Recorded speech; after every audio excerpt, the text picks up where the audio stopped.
Perkenalkan, saya Jeffro Dacerait dengan NPM 19062888884 dari kelas Petrologi A, kelompok Praktikum 1, di acara 4, Mavic Intermediate and Felsvik.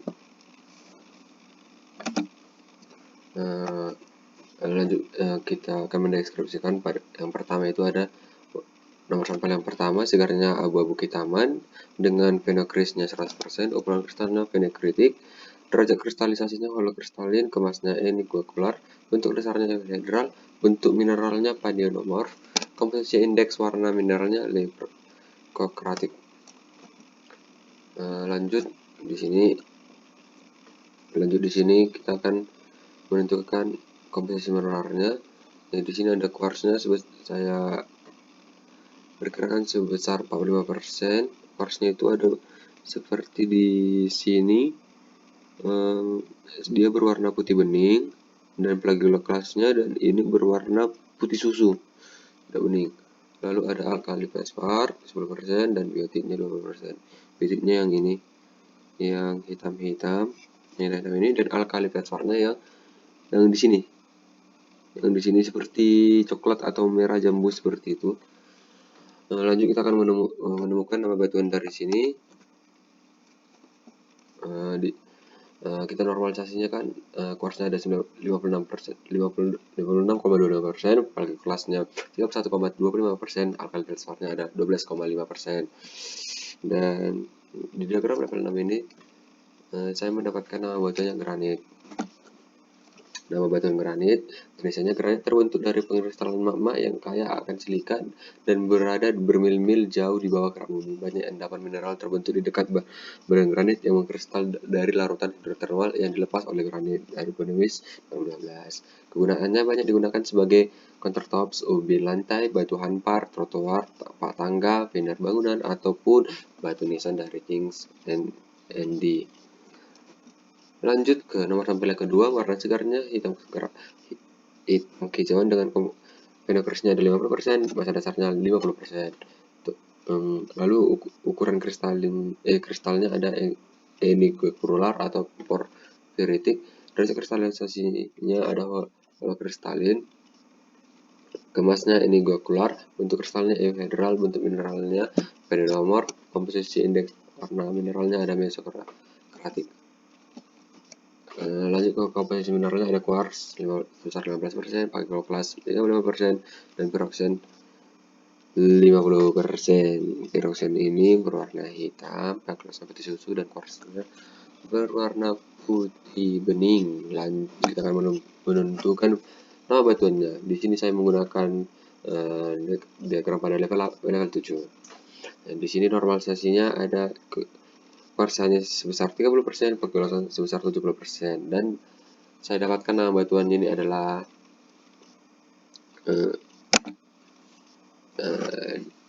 di side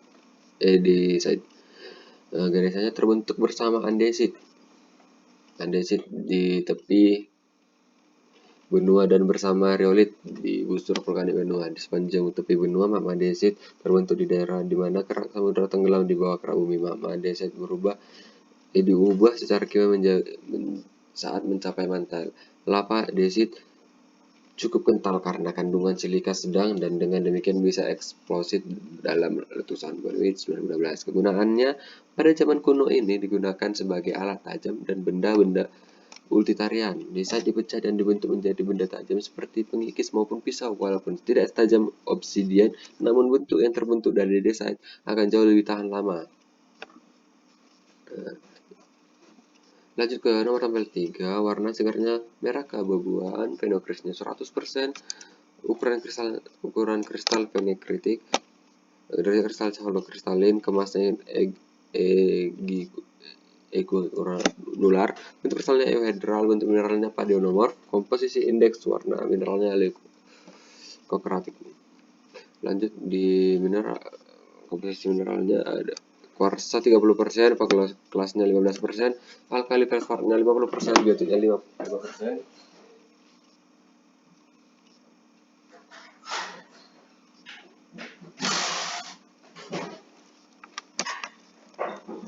Lanjut ke nama batuannya Normalisasi kuarsanya 30. Kuarsanya saya dapatkan 31%, 31,5%. Plagio kelasnya 15. Saya dapatkan 15,7% dan alkali fosfatnya saya dapatkan 52,6%. Dari diagram level 6 ini, nah batuan yang saya dapatkan adalah granit. Jenisnya dan gunanya sudah saya jelaskan di nomor sampel sebelumnya.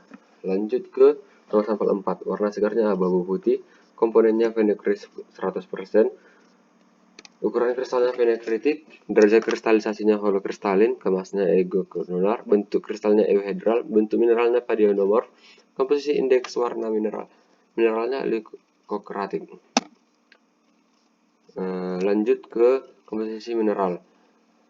Kuarsanya ada 40%, plagio kelasnya 30%, alkali fosfatnya 10%, biotitnya 20%. Di sini kuarsanya berwarna putih bening, plagio kelasnya putih susu, alkali fosfatnya berwarna coklat atau ke warna merah muda seperti itu, antara gabungan dari itu, dan biotitnya ada 20% yang berwarna hitam. Lanjut untuk menentukan nama batuannya. Di sini saya menggunakan diagram level 6 dengan normalisasi kuarsanya 50%, plagio kelasnya 37,5%, alkali fosfatnya ada 12,5%. Dan di sini juga saya mendapatkan nama batuannya granit, dan genesa dan kegunaannya sudah saya jelaskan di nomor sampel sebelumnya. Lanjut ke nomor sampel yang kelima, warna segar abu-abu kehitaman. Komponennya vinegrisnya 25%, massa dasarnya 75%, ukuran kristalnya porfiritik, derajat kristalisasinya holokristalin, kemasnya egogranular, bentuk kristalnya subhedral, bentuk mineralnya hipidomorf, komposisi indeks warna mineralnya melanokratik. Lanjut kita menentukan komposisi mineralnya, ada kuarsa 5%, plagiolas 50%, dan piroksen 60%. Piroksen di sini yang berwarna hitam. Lanjut untuk menentukan nama batuannya. Nama batuannya saya mendapatkan normalisasi kuarsanya 12,5%, plagio kelasnya ada 87,5%, dan di sini dapatkan nama batuannya andesit. Andesit merupakan batuan umum di kerak bumi di atas zona subduksi. Andesit umumnya terbentuk setelah lempeng samudra mencair saat turun ke zona subduksi untuk menghasilkan sumber magma. Andesit biasanya ditemukan di dalam aliran lava karena lava ini mendingin dengan cepat di permukaan. Umumnya lava terdiri dari kristal yang berukuran kecil sehingga tidak dapat dilihat tanpa menggunakan alat pembesar. Beberapa spesimen yang mendingin dengan cepat mengandung sejumlah besar kaca, sementara yang lain terbentuk dari lava bermuatan gas memiliki tekstur vesikuler atau amigdaloidal. Kegunaannya untuk memetakan zona subduksi purba karena gunung berapi andesit terbentuk di atas kerak benua atau samudra di atas zona subduksi.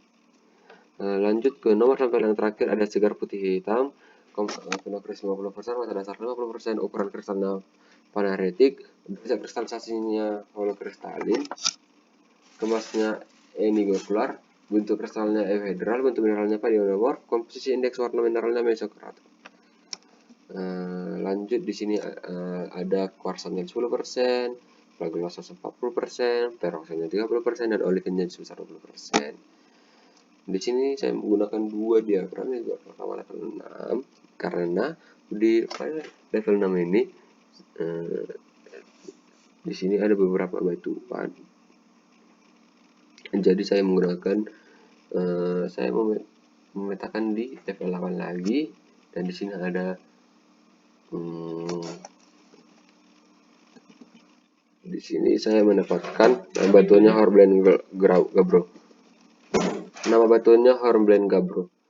Genesis gabbro dapat ditemukan dalam aliran lava tebal dengan komposisi basalti, di mana pendinginan juga lambat memungkinkan terbentuknya kristal berukuran besar, sehingga gabbro terbentuk di bawah basal banjir yang luas seperti basal banjir Sungai Columbia di Washington dan Oregon, dan perangkap dekan di India. Kegunaannya dalam bidang konstruksi.